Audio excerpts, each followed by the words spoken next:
چې یقینا هغه مرګ چې هغې نه تاسې منډې وایې ډېر ته نه وېرېږئ دا مرګ به خامخا تاسې سره مخامخ کېږي تاسې بې مرګ ته چې دا مخامخ کېږئ غرض مې دا و چې مرګ ختمي ده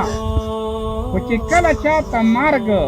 په بهترین وخت کې روشي په ښه ټیم کې روشي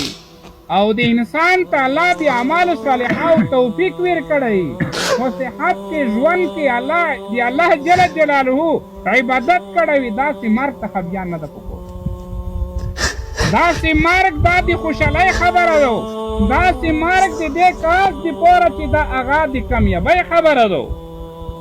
زه نه یم رسول الله اول حدیث ده الموت تحفة المؤمن د مؤمن دپاره چې ایمان سره اعمال صالحه وي د مرګ تحفه ده د مرګ بهترینه د خوشحالۍ سبب ده محبوب یې الموت ریحانة المؤمن داسې مؤمن چې ایمان سره اعمال صالحه وي سره د مرګ د ګل رقم مثال لري محبوب یې چې د مرګ په وخت کې مؤمن مسلم چې هغه جنت کې ځای ورته وښیلی شي د ملک الموت په ښایسته شکل کې ورته وشي دومره خوشحال وي